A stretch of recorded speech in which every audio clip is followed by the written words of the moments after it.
تو یہ انگریزی میں کالن اینڈ ڈیش، اور اردو میں اس کو کہتے ہیں تفصیلیہ۔ اچھا یہ دیکھیں اس لفظ میں ہی اس کی وضاحت موجود ہے کہ ایسے جملے جن میں ہم نے کوئی تفصیل بیان کرنی ہے، تو تفصیل بیان کرنے کے لیے تفصیلیہ جو ہے علامت استعمال کی جاتی ہے۔ اس میں عام طور پر تفصیل بیان کی جائے گی، حسب ذیل اور مدرجہ ذیل کے الفاظ استعمال کیے جاتے ہیں۔ مثلا قائد اعظم کے 1929 میں پیش کیے گئے 14 نکات حسب ذیل ہیں۔ یہاں پر حسب ذیل ہیں یا مدرجہ ذیل ہیں، اس کے بعد پھر نیچے ہم 1 2 3 4 5 جو بھی اس کے 14 نکات ہیں وہ ہم بیان کریں گے۔ تو کسی بھی جملے کی تفصیل کے لیے جو علامت استعمال ہوتی ہے اس کو ہم اردو میں تفصیلیہ کہتے ہیں۔ اور تفصیلیہ کے بعد یہ ایک کامن فل سٹاپ جسے ہم کہتے ہیں خاتمہ، ختم سے ہے، ختمہ جہاں پر جملہ ختم ہو جاتا ہے اس میں انگریزی میں ہم اس کے لیے فل سٹاپ لگاتے ہیں، وقف مطلق بھی اسے کہتے ہیں، اور ظاہر ہے یہ جملے کے اختتام پر مکمل ٹھہراؤ کے لیے لگایا جاتا ہے۔ مثلا انگریزی میں جب ہم لکھتے ہیں ہی از اے بوائے، وہ ایک لڑکا ہے، تو آخر میں ہم یہ فل سٹاپ لگاتے ہیں، جبکہ اسی کو جب ہم اردو میں لکھیں گے تو وہ ہم اس طرح لکھیں گے وہ ایک لڑکا ہے، اور آخر میں یہ علامت لگائیں گے۔ یہ ڈاٹ کی بجائے انگریزی میں جیسے ہم ڈاٹ لگاتے ہیں تو اردو میں یہ تھوڑا سا ذرا علامت بڑی کر لی جاتی ہے اور یہ جملے کے اختتام پر لگائی جاتی ہے۔ اس کے علاوہ یہ مخففات جو ہوتے ہیں، مخففات، مخفف کی جمع ہے مخففات، ایبریویشن جسے بولتے ہیں، جیسے ہم انگریزی میں جب ہم لکھتے ہیں MBBS، تو اس کے درمیان جو ہے یہ علامت جو لگائی جا رہی ہے، یہ جو ڈاٹ لگائے جا رہے ہیں، یہ اصل میں ختمہ یا فل سٹاپ کے طور پر استعمال ہوتے ہیں۔ جبکہ اگر ہم اسی کو اردو میں لکھ لیں تو MBBS،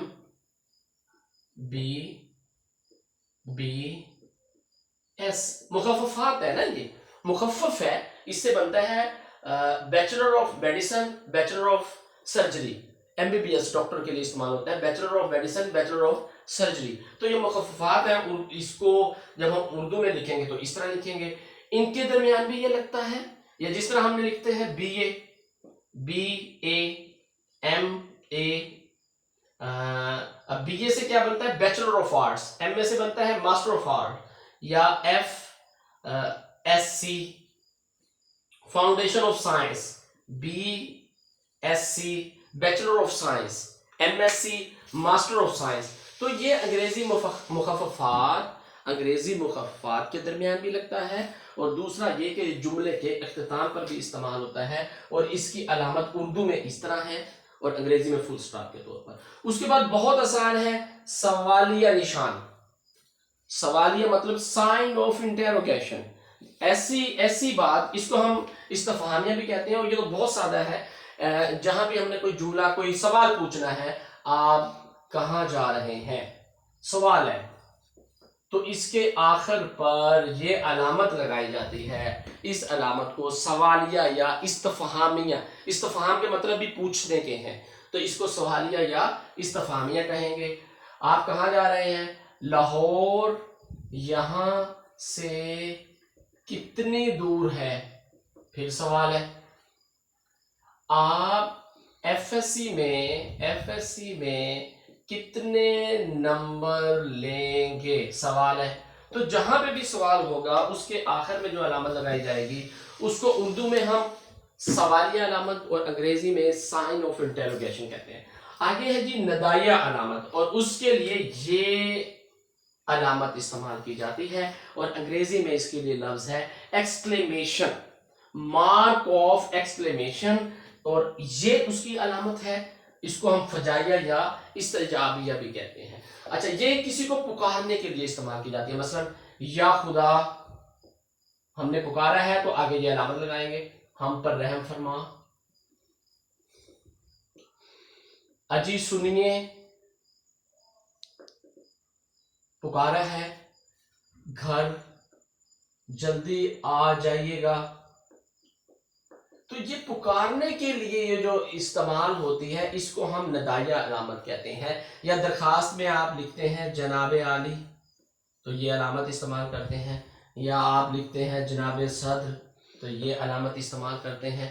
تو یہ علامت کسی کو پکارنے کے لیے استعمال کی جاتی ہے، لیکن اگر یہی کسی جملے میں دکھ یا خوشی کے جذبات ہوں تو پھر اس علامت کا نام فجائیہ بن جاتا ہے. مثلا کتنی گرمی ہے، ٹھیک ہے. تو یہاں پر یہ جو علامت استعمال ہو رہی ہے اس کو ہم دکھ یا خوشی کے لیے یہ ہے تو اس کو ہم فجائیہ کہیں گے. جبکہ تمنا یا حیرت ہو تو استعجابیہ ہوگی. مثلا کاش، اب یہ تمنا ہے، کاش علامہ لگائیں میں محنت کرتا تو آج نام کماتا، کاش میں محنت کرتا تو آج کامیاب ہو جاتا. تو یہاں پہ تمنا ہے تو پھر یہ علامت جو ہے استعجابیہ کہلائے گی. یوں اس علامت کے 3 نام ہیں.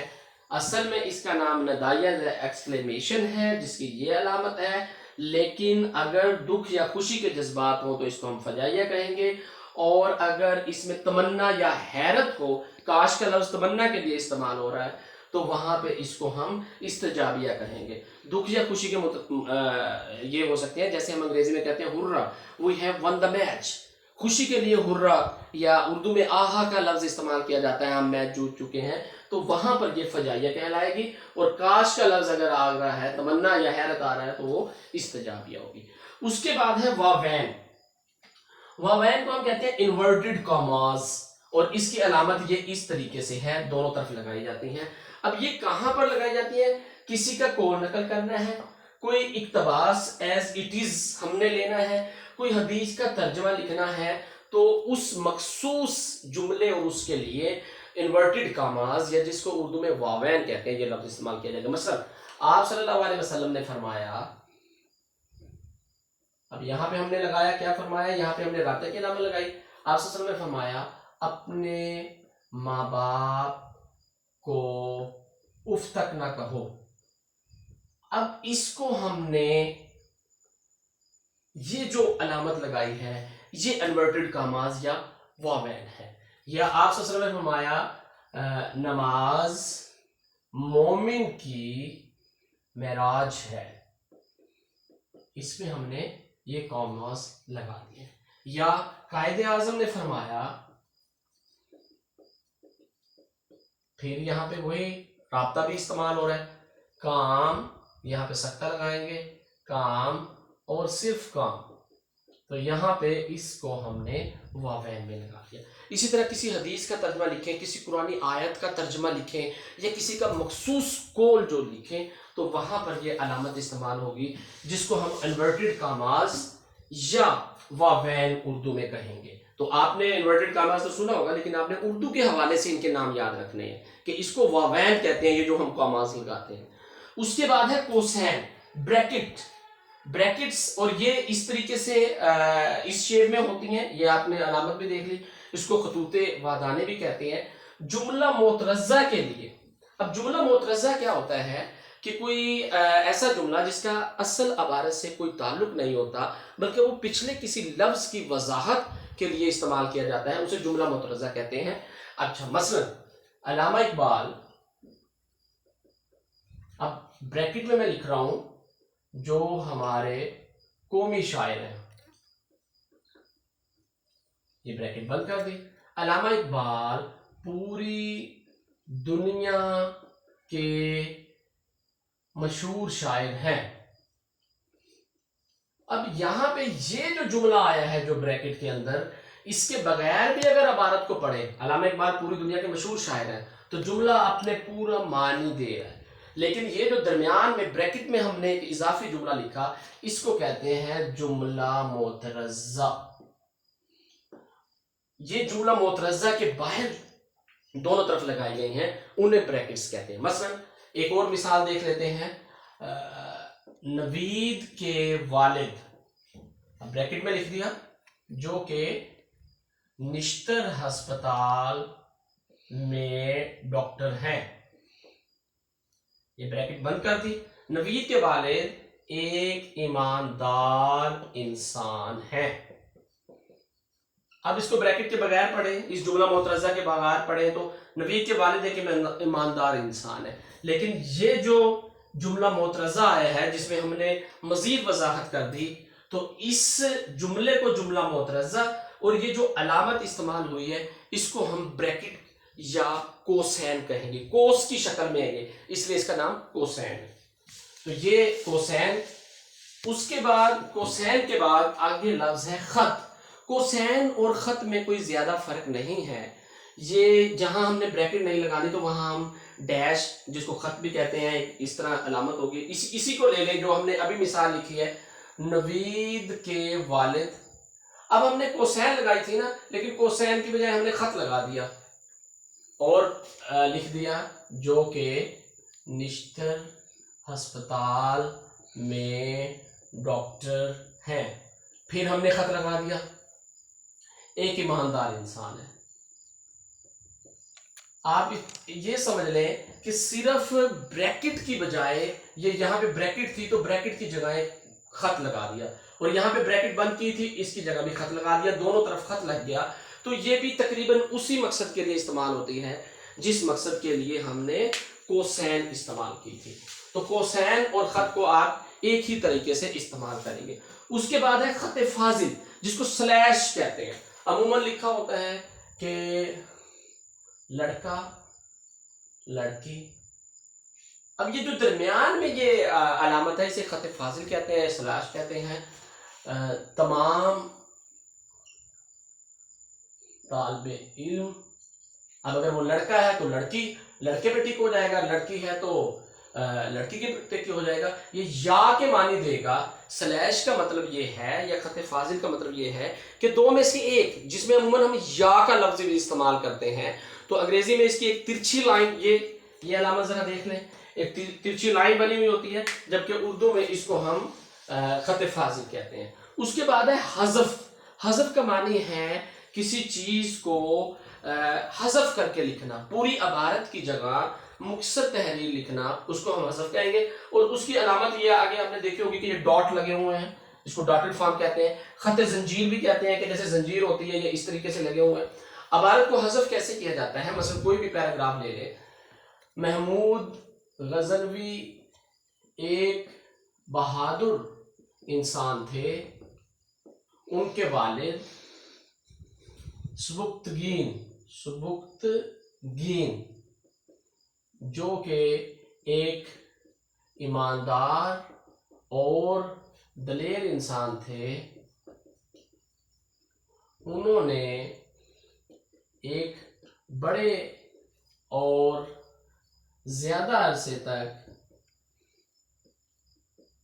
غزنی پر حکومت کی. محمود غزنوی نے سومناتھ کے مندر پر 17 حملے کیے. فرض کریں گے اتنی عبارت ہے, تو جب ہم نے اس کو حذف کر کے لکھنا ہوگا تو ہم شروع والے 2-3 لفظ لکھیں گے, محمود غزنوی ایک, اس کے بعد ہم نے پوری عبارت کو حذف کر دیا, اور آخری ہے 17 حملے کیے. تو یہ جو علامت ہے یہ حذف, پوری اس عبارت کو ہم نے کیا, تو یہ اس طریقے سے جو لکھنا ہوتا ہے اس کو کہتے ہیں حذف کرنا, درمیان سے ہٹا دینا. عموماً جب آپ لوگ پیراگراف کی تشریح کرتے ہیں فرسٹ ایئر سیکنڈ ایئر میں بچے, تو وہ پورا ایک عبارت دی ہوئی ہوتی ہے اور اس عبارت کی تشریح لکھنی ہوتی ہے. تو وہ آپ الف جز کی لکھیں گے تو الف لکھ کر آگے اس جز کو آپ ڈاٹڈ فارم میں لکھ دیتے ہیں, حذف کی صورت میں لکھ دیتے ہیں, آگے پھر آپ جو بھی اس کا حوالہ متن سے آپ اس باقی چیزیں کرتے ہیں, اس طرح کرنا ہوتا ہے. تو یہ علامت اس مقصد کے لیے استعمال کی جاتی ہے. اس کے علاوہ 2-3 مزید نیچے میں نے علامتیں لکھی ہیں, مثلا مصرع, شعر یا تخلص. مصرع کیونکہ شعر کی ایک لائن ہوتی ہے, تو کہ محمد سے وفا تو نے تو ہم تیرے ہیں. اب یہ علامہ اقبال کی نظم جواب شکوہ کا آخری شعر ہے کہ محمد سے وفا تو نے تو ہم تیرے ہیں، یہ جہاں چیز ہے کیا لوح و قلم تیرے ہیں۔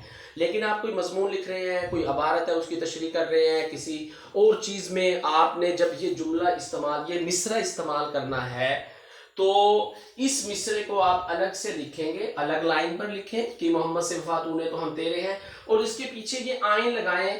اس کا مطلب یہ ہوتا ہے کہ یہ مصرع ہے، یہ کوئی نثر کی وہ بات نہیں ہے بلکہ کسی شعر کا مصرع ہے، تو آئین کی جو علامت ہے وہ مصرع کے لیے استعمال ہوتی ہے۔ جبکہ اگر پورا شعر ہو کہ محمد سے وفا تو نے تو ہم تیرے ہیں، یہ جہاں چیز ہے کیا لوح و قلم تیرے ہیں، تو پورے شعر کے لیے پھر ہم پیچھے یہ علامت استعمال کرتے ہیں۔ اور یہ کس کا شعر ہے؟ اقبال کا۔ اقبال کے اوپر آپ نے دیکھا ہوگا کہ اس طرح کی جو علامت ہوتی ہے، یہ جو علامت ہے یہ تخلص کی علامت ہے۔ مثلا غالب کے اوپر آپ کو اگر ملتی ہے تو یہ غالب تخلص حالی، یہ علامت اوپر لگی ہوئی ہوتی ہے۔ جن ناموں کے اوپر یہ علامت ہوتی ہے وہ تخلص ہوتے ہیں کسی نہ کسی شاعر کے، تو یہ علامت اس کو تخلص کے طور پر بھی استعمال کر سکتے ہیں۔ یہ عموماً استعمال ہونے والی اردو ادب میں یہ جو علامتیں ہیں زیادہ تر یہی استعمال ہوتی ہیں۔ اس کے علاوہ بھی کچھ علامتیں اور ہیں، لیکن اگر آپ بنیادی طور پر ان علامتوں کو سیکھ لیں تو آپ جملے کی جو کاری ہے اس کو ایک تفہیم جو ہے وہ آسانی سے ہو جائے گی، اور گفتگو میں بھی بات کرتے ہوئے بھی جو جملوں کا اتار چڑھاؤ ہے، کہیں رکنا ہے، کہیں تیز بولنا ہے، کس جملے کے بعد کتنا رکنا چاہیے، یہ علامتیں آپ کی گفتگو کو بھی مؤثر بناتی ہیں۔ اور اسی طریقے سے جب آپ تحریر کرتے ہیں کوئی چیز تو اس تحریر میں بھی یہ علامتیں استعمال ہوتی ہیں۔ تو ان علامتوں کا استعمال بنیادی طور پر ایف ایس سی میں تو یہ باقاعدہ ایک 5 نمبر کا سوال بھی ہے جس میں ان علامتوں کے بارے میں پوچھا جاتا ہے، لیکن اگر آپ اس کے علاوہ بھی ان علامتوں کو یاد رکھیں تو آپ کا جو اردو کے حوالے سے کہیں بھی کچھ بھی آپ تحریر کرتے ہیں تو وہ ایک اچھا اور مؤثر طریقہ ہوگا۔ اس کے علاوہ ورنہ جملوں کی وہ جو تفہیم ہے وہ قاری کو صحیح نہیں ہو سکے گی، اور وہ اس کا مطلب اپنی مرضی سے بھی نکال سکتا ہے، جیسے آپ نے بولا یا جیسے آپ نے لکھا بغیر اگر علامت کے، تو وہ معنی، وہ جملہ، وہ کسی بھی طریقے سے اس کو سوچا یا سمجھا جا سکتا ہے۔ تو امید کرتا ہوں کہ آج کی یہ ویڈیو جس میں آپ کم از کم بنیادی جو ہماری رموز، اوقاف ہیں، پنکچویشن ہیں، ان کو آپ سیکھ گئے ہوں گے۔ انگریزی کے لفظ میں نے ساتھ اس لیے لکھ دیے ہیں کیونکہ جیسے عام طور پر بچوں کو کامے کا پتہ ہوتا ہے، سیمی کولن کا پتہ ہوتا ہے، لیکن یہی علامتیں جب اردو میں آتی ہیں تو ان کو بالکل اس کے بارے میں معلوم نہیں ہوتا، تو اس لیے یہ بھی تفہیم کے لیے ساتھ انگریزی کے لفظ لکھے ہیں، اور پھر آپ یہ پہچان کریں ان علامتوں کی کہ کون سی علامت کون سی ہے۔ جب آپ کو ایک بار پہچان ہو جائے گی اور آپ اپنی تحریر میں اس کو لکھنا بھی، استعمال کرنا بھی شروع کر دیں گے تو انشاءاللہ اس کا بہت فائدہ ہوگا۔ امید کرتا ہوں کہ آپ کو ویڈیو پسند آئی ہوگی۔ انشاءاللہ بہت جلد اگلی ویڈیو کے ساتھ ملتے ہیں، دعاؤں میں یاد رکھیے گا۔ اللہ حافظ۔